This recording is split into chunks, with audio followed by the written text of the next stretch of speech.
មនុស្សនាងស្នេហ៍មិនមែនខ្ញុំឡើយ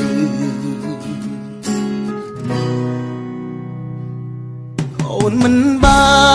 នស្នេហ៍គេមៀងមេគ្រាន់តែអាណិតថាបងទើបស្នេហ៍ពិនអានិនស្រស់ឡាញ់ទ្វេដងបងធ្វើក៏ធ្វើថ្លង់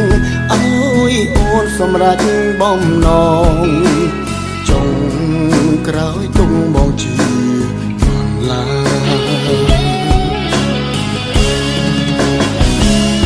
ដល់ពេលនេះលើពេញត្រជាខ្លួនឯ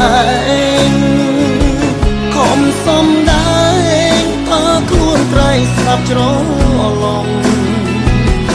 ថាបងគ្មានតម្លៃ